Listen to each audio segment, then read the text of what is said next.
반갑습니다. 타슈켄트 한인교회 중고등부 친구들 잘 지내시죠? 저는 바울을 닮고 싶고 그나마 예수 그리스도를 닮고 싶은 복음의 빚진 자 김창암입니다. 자, 어제 했던 이야기를 좀 살펴보면 로마서 전체적인 주제를 설명하는 구절이라고 할 수 있었죠. 그래서 내가 복음을 부끄러워하지 않는다. 복음을 부끄러워하지 않는다. 부끄러워하지 않는다. 그리고 이 복음은 모든 믿는 자에게 구원을 주시는 하나님의 능력이다 라고 얘기했습니다. 그리고 유대인에게서부터 이방인에게까지 이르는 하나님의 능력이 된다 라고 했죠. 그리고 이신칭의에 대해서 잠시 얘기를 했는데, 복음에는 무엇이 나타났다 그랬죠? 복음에는 하나님의 의가 나타났다. 하나님의 의가 나타났다. 그래서 이신칭의에 대해서 얘기를 했습니다. 믿음으로 믿음으로 의롭다 불러주신다 하는 거죠. 네, 로마서 1장에서 벌써 사도 바울이 아주 중요한 진리를 얘기하고 있습니다. 오늘 1장 18절부터 좀 25절까지 좀 빠르게 살펴보도록 할게요. 자, 오늘 제목은 하나님의 진노입니다. 하나님의 진노.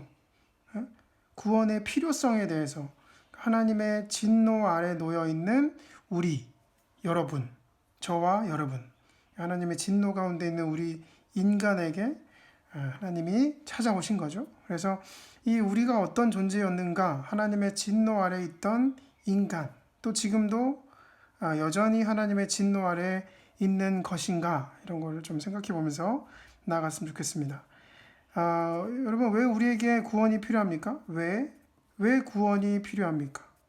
왜 예수님을 우리가 믿어야 됩니까? 사도 바울은 이렇게 대답합니다. 죄에 대한 하나님의 진노 때문이다. 죄에 대한 하나님의 진노, 죄를 미워하신 하나님의 심판, 진노에 관한 것이다. 우리가 예수님을 믿어야 하고 구원받아야 하는 것은 바로 우리의 죄 때문에, 그렇죠. 이 죄에 대한 하나님의 진노 때문이다 라는 거예요. 내가 구원받아야 할 첫 번째 이유가 바로 이 죄에 대한 하나님의 진노 때문에 그렇다는 것이죠. 구원은 한마디로 죄에 대한 하나님의 진노에서 우리가 해방되는 것입니다. 해방. 로마서 1장 18절부터 이제 3장 20절까지예요. 3장 20절까지는요. 인간의 실존적인 상황, 그러니까 우리가 하나님께 구원받기 이전에 인간의 어떤 실존적 상황을 적나라하게 보여주고 있습니다. 이 사도 바울은 먼저 이방인들이 하나님의 진노 아래에 있다는 그 사실을 보여주는 거예요. 보여주고 유대인도 그렇고 이방인도 그렇고 철저한 하나님의 진노 아래에 있음을 얘기하고 싶은 것이죠. 그래서 첫 번째, 오늘 그 진노에 대한 이야기 중에 우리 이방인, 하나님의 진노 아래에 있는 이방인에 대해서 설명을 하고 있습니다. 이 사도 바울 선생님이 로마서를 쓸 당시에 이 세계는 이미 중국 문명도 있었고요, 또 인도 문명도 있었고요, 또 메소포타미아, 또 그리스 문명도 있었던 그런 시대입니다. 그러니까 사람들은 인간의 이 문명 아래서 온갖 종류의 종교, 문화 생활을 누리고 있었지요. 그러니까 상당한 수준의 문화 생활을 즐기고 있었다는 것이죠. 그런데 바울은 이런 모든 문명 또 문화권에 살고 있는 이 사람들이 모두 죄인이다. 그러므로 하나님의 진노 아래에 있다라고 이야기하고 있습니다. 자, 18절 한번 볼까요? 18절. 하나님의 진노가 불의한 행동으로 진리를 가로막는 사람의 온갖 불경건함과 불의함을 겨냥하여 하늘로부터 나타났다. 좀 말이 어려울 수 있어요. 그죠? 하나님의 진노가 하늘로부터 나타났다는 거예요. 하나님의 진노가 나타났다. 누구에게? 누구를 겨냥해서? 불의한 행동으로 진리를 가로막는 사람들, 진리를 가로막는 사람들의 온갖 그 불경건함과 불의함과 이것들을 겨냥해서 하나님으로부터 하나님의 진노가 쏟아진다라는 거예요. 진노. 쏟아진다라는 겁니다. 우리가 그런 말 많이 하죠. 태어나서 한 번도 복음을 들어본 적이 없는 사람들은 어떻게 합니까? 하나님의 진노를 받습니까? 안 받습니까? 뭐 예를 들면 우리 세종대왕에 대한 얘기도 하고 뭐 이순신 장군 이런 업적을 또 선한 업적을 남긴 사람들, 선한 인생을 살았던 사람들, 그들에게는 한 번도 복음을 접할 수 있는 그런 기회가 없었는데 그런 사람들에게 하나님의 진노는 어떻게 됩니까? 하나님의 진노를 받습니까? 안 받습니까? 사도 바울은요, 명확하게 얘기하고 있습니다. 바울은 그들도 하나님의 진노를 받게 될 것이다 라고 말합니다. 왜냐하면 하나님이 사람들 안에, 모든 사람들 안에 하나님을 아는, 모든 사람들 안에 하나님을 아는 지식을 주셨기 때문입니다. 모든 사람 안에 하나님을 아는 지식이 주어졌다라는 겁니다. 19절부터 나오죠. 하나님을 알만한 일이 사람에게 훤히 드러나 있다. 아주 훤히 드러나 있다고 말하죠. 하나님을 알만한 일들이 사람에게 훤히 드러나 있다. 하나님께서 그것을 환히 드러내 주셨습니다. 언제부터? 이 세상 창조 때부터 하나님의 보이지 않는 속성, 곧 그분의 영원하신 능력과 신성이 사람이 그 지으신 만물을 보고서 깨닫게 되어 있다. 그러니까 그 창조 때부터 하나님의 신성이 드러났고 사람이 그 만물을 통해서 깨닫도록 하나님이 만들어 놓으셨다. 그러므로 사람들은 핑계를 댈 수가 없다는 거예요.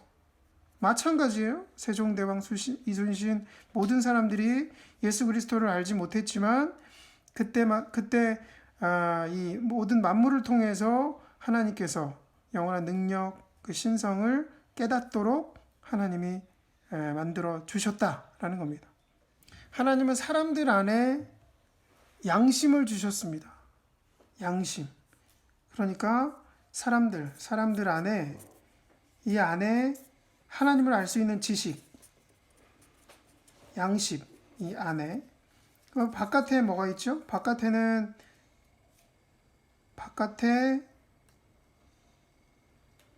자연을 통해 하나님의 지식을 하나님을 느낄 수 있다라고 말하고 있는 것이죠. 하나님은 사람들 안에요 양심을 주셨어요. 양심은 인간이 무엇을 해야 하고 무엇을 하지 않아야 하는지, 무엇을 해야 되고 무엇을 하지 않아야 하는지 가르쳐주는 하나님의 법이기도 했지요.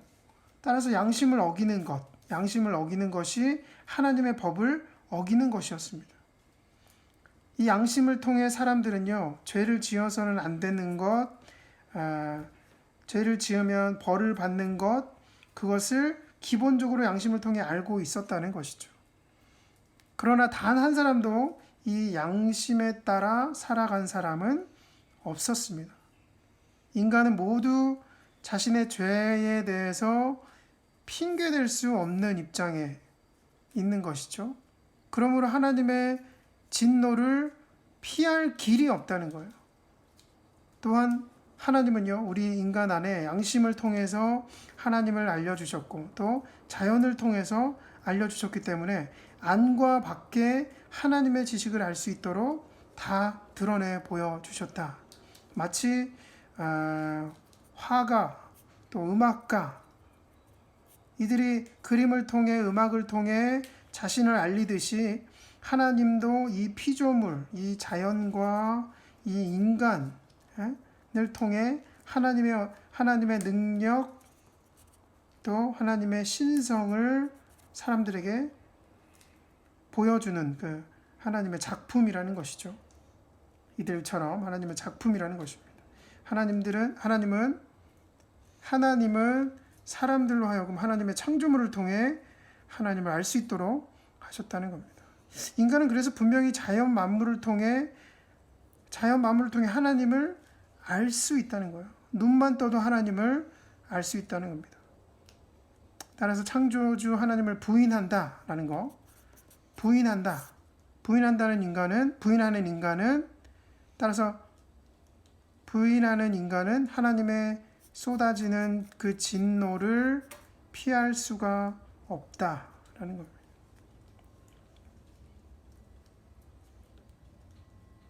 사람들은 이 자신 안에 있는 이 양심과 자신 밖에 있는 이 창조물을 통해서 하나님에 대한 어느 정도의 진리를 분명히 알게 되는 것이죠. 그러나 사람들은 어떻습니까? 자신이 알고 있는 이 진리를 받아들이지 않고 이대로 살기를 거부하는 것이죠. 21절입니다. 21절. 사람들은 하나님을 알면서도 하나님을 하나님으로 영화롭게 해드리거나 감사를 드리기는커녕 오히려 생각이 허망해져서 그들의 지각 없는 마음이 어두워졌습니다. 라는 거예요. 그러니까 불의로 진리를 억누르고 제거하고 반대하며 살아간다는 것이죠. 이 부분을 한번 살펴봐야 되는데, 경건함과 불의함, 이게 무슨 말인지 한번 살펴보면 죄를 나타내는 겁니다. 죄, 인간에게 있는 죄. 죄는 한마디로 하나님의 법을 어기는 것인데, 이 두 가지가 있다는 거예요. 불경건과 불의가 있다는 겁니다. 불경건은 하나님에 대하여 잘못하는 것, 쉽게 말해서. 불의는 다른 사람에 대하여 잘못하는 것. 그러니까 10계명도 1계명부터 4계명까지는 하나님에 대한 것, 그리고 5부터 10계명까지는 이 사람에 대한 것이잖아요. 그래서 하나님 사랑, 이웃 사랑 이렇게 얘기하지 않습니까? 그래서 하나님을 사랑하지 않는 것, 그리고 사람을 사랑하지 않는 것, 그렇게 얘기할 수 있습니다. 그래서 모든 이 불의의, 이게 1번이고 2번이라고 생각하면 될 것 같아요. 이 불의의 시작도 이 하나님을 사랑하지 않기 때문에 일어나는 것이다. 그러니까 불경건의 열매가 바로 불의다라는 거예요. 원죄로 인한, 우리 교리로 보면 원죄로 인한 자범죄다라고 표현을 해도 될 것 같습니다. 불경건과 불의함으로 인해서 하나님의 진노가 그들을 겨냥해서 쏟아져진다 라는 것이죠. 이 불경건의 대표적인 것이 우상숭배죠. 보이십니까? 우상숭배. 모든 종류의 우상숭배는 하나님의 영광을 피조물의 형상으로 바꾸는 것. 옛날에는 어떻게 우상숭배라면 돌, 또 나무로 만든 우상. 근데 현대에는 어떻습니까? 현대에는 자기 자신, 그리고 돈, 그리고 성, 오락, 뭐 이런 부분, 쾌락적인 자기 자신을 위해 살아가는 그 우상에 대한 이야기죠. 그러니까 창조주 하나님보다 어떤 피조물을 자신의 중심으로 살아가는 사람들, 그들이 바로 우상을 숭배하는 불경건함이다 라는 겁니다.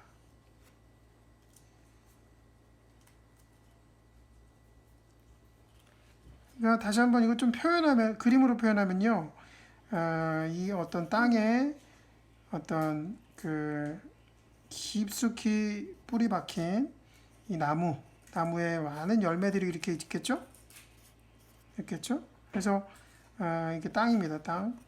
땅에 이 뿌리를 바로 불경건이라고 할 수 있어요. 불경건함으로 인해서 나타나는 열매들이 뭐가 있겠습니까? 탐욕이 있고요. 이게 불의라는 거예요. 불의.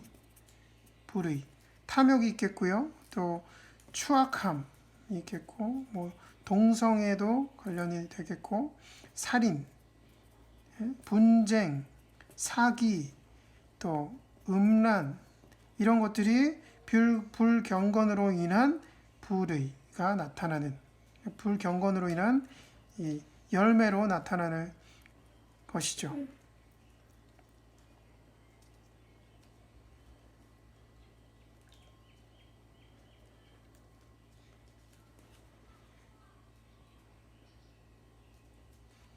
23절, 22절 볼까요? 사람들은 스스로 지혜가 있다고 주장하지만 실상 어리석은 사람이 되었습니다.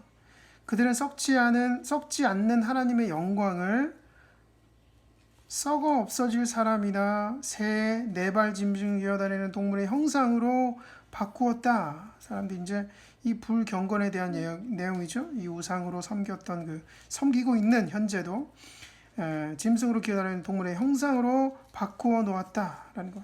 그러므로 하나님께서는 사람들이 마음의 욕정대로 하도록 내버려 두셨다. 서로의 몸을 욕되게 하였다. 사람들은 하나님의 진리를 거짓으로 바꾸고 창조주 대신에 피조물을 숭배하고 섬겼습니다. 하나님은 영원히 찬송을 받으실 분입니다. 아멘. 하나님의 진노에 대해서 아주 적나라하게 표현하고 있는 것이죠. 하나님의 심판이라는 것은 무엇을 얘기할까요? 하나님의 심판은 두 가지로 표현할 수 있습니다. 미래적 심판, 종말적 심판, 그리고 현재에도 심판이 있다는 거죠. 진행형인 심판. 이 두 가지 방식으로 심판이 주어지는데 인간의 죄에 대해서 이 종말적인 심판은요. 그리스도의 재림 후에 우리가 잘 알고 있는 심판이겠죠. 최후의 심판 때에 서서 우리가 죽은 이후에 또 주님 재림 후에 하나님의 최후의 심판 때에 서서 그러니까 최후의 심판을 맞이하게 되는 것이죠. 그 앞에서 죄인으로 판정받은 사람은 지옥의 영원한 저주, 형벌, 심판을 받게 되는 것이죠. 그게 미래 종말적인 심판. 그러나 심판이라는 거죠. 그리고 현재 진행 중인 어떤 심판, 이게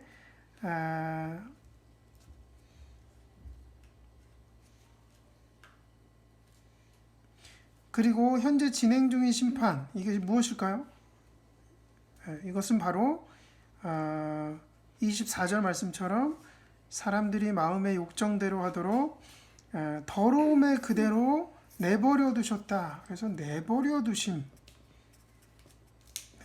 현재 하나님의 진노가 죄인들을 향해 지금 현재 심판을 주시는 게 아니라 내버려 두시는 형태로 나타나고 있다. 이게 굉장히 무서운 거죠. 우리는 하나님의 진노라고 하면 지금 현재 전쟁, 기근, 질병, 지금 코로나로 하나님께서 어떤 심판을 하신다라고 생각할 수 있죠. 그러나 사도 바울은요, 사람들이 죄를 짓고 싶은 대로 내버려 두는 것, 사회가 점점 죄로 물들어가는 것, 도덕적으로 타락하게 되는 것, 우리 인간이 타락하게 되고 부패해서 썩어져 가는 것 자체를 바로 하나님의 진노다라고 말합니다. 하나님이 우리를 내버려 두는 것, 그것이 바로 하나님의 현재적 심판이다라는 것. 그러나 하나님은요, 하나님의 은혜 되신 복음, 예수 그리스도를 주셨습니다. 하나님께서 복음을 통해 하나님의 의를 덮어주셨어요, 우리에게. 그래서 죄인을 불러 회개시키고 죄를 지으면 또 징계하시고 죄를 점점 덜 짓도록 통제하시고 간섭하는 것이 바로 하나님의 사랑이라는 것이죠. 우리는 엄청난 은혜를 겪고 있는 겁니다. 내버려 두시는 그 하나님의 심판 가운데 우리가 예수 그리스도를 믿음을 통해서 하나님의 의를 우리가 덧입고 살아가고 있다는 것이죠. 하나님의 진노 아래 놓여 있는 우리가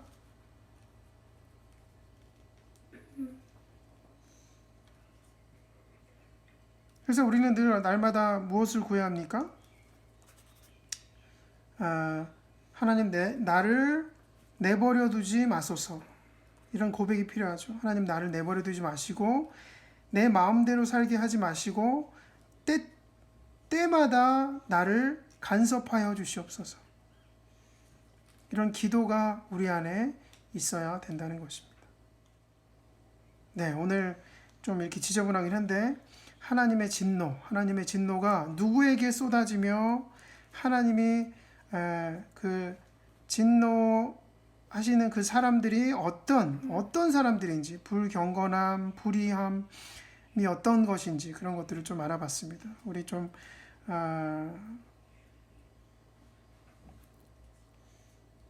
오늘도 하나님이 간섭하시는 것을 우리가 좀 느꼈으면 좋겠어요. 그냥 내버려 두는 것이 아니라 우리를 하나님의 자녀로 우리를 그냥 내버려 두는 것이 아니라 우리를 하나님의 자녀로 삼으셔서 우리를 더러움 그대로 내버려 두지 않고 하나님이 간섭하셔서 주님께로 계속 이끌어 가시는 그 성령님의 인도를 구하며 살아가야 된다는 것이죠.